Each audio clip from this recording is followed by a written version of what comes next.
like from Rio de Janeiro. Volleyball Nations League is the perfect place for coaches to show off young, promising players who may not have got the opportunity to play in previous international competitions. This list will go over the 5 players who I feel showed the most promise in their first Volleyball Nations League. Keep in mind that this list won't include players who have already had success in international competition, like Simone Gianelli and Stefan Boyer. So, without further ado, here are the top 5 prospects for Volleyball Nations League 2018. As you rightly said, Mark, the middle's being used at almost every opportunity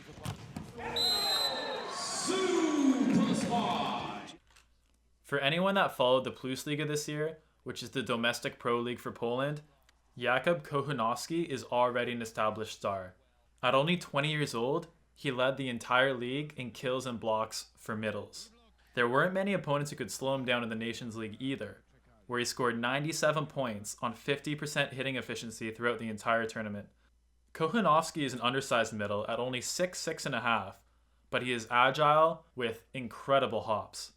He has the intuition to read the setter and the athleticism to get to the pins, where he often gets kill blocks. This lateral quickness allowed him to lead every middle in the Nations League in block kill percentage at 5.9%. Attackers only hit 44.7% against him when he was involved with the block, just an absurdly low number. Not a lot of middles can perform this well at any point in their career, let alone when they're only 20 years old in their rookie tournament with the national team. Kochanowski, Bartosz Szwolek, and Tomasz Fornal are the next generation of Polish volleyball, and they're going to be a huge threat when they fully mature and become big stars on the national team. You're only as good as your setter.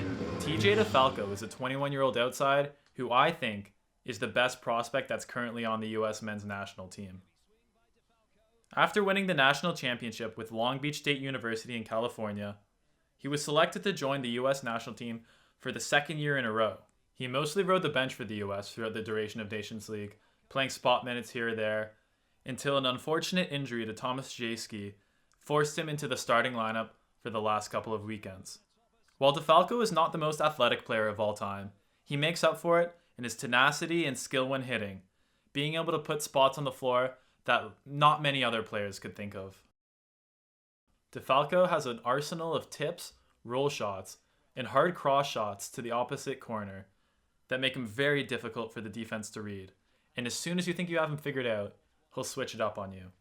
But where he is really valuable as an outside is on defense and reception, where his coordination and impeccable mechanics give the USA offense frequent scoring opportunities. Right now, TJ doesn't really have an obvious spot in the starting lineup because of Taylor Sander, Aaron Russell, and Tomasz Jajski, who all 3 of them are just incredible players, but as he improves, especially on offense, he's going to give them a run for the money and could be starting sooner rather than later. Maybe not in 2020, but I think for sure by 2024, he's going to be one of the starters on the USA team. stays out of the net, and it's now match point for the USA.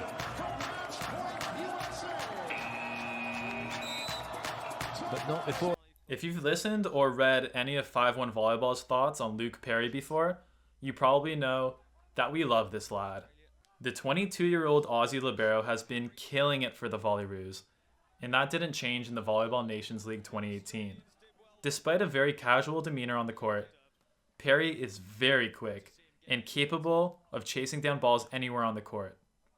He led the Australian team in receptions, reception efficiency, and side-out percentage, proving to be by far their most capable passer. Desange, reverse, Sanderson. When Perry is put in charge of the second ball, he's a credible threat to set to either pin. He's also really good at chasing down those balls that go almost out of the court. His steady demeanor and likability helped a somewhat young Australian team remain calm, which really helped in the few close games that they did have throughout the tournament. Perry recently signed a contract in the Polish league and is one of the few international liberos to be getting really lucrative and prestigious contracts. Usually teams don't like using liberos to fill their foreign spots, but Perry joins guys like Rubenikov and Shoji as the few liberos that teams will make exceptions for.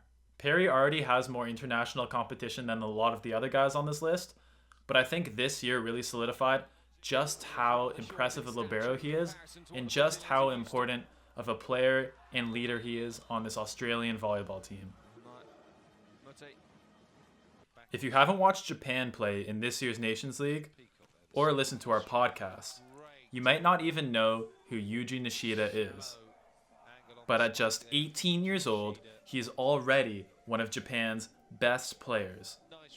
This high-flying opposite finished 4th overall in total points in the Nations League with 187.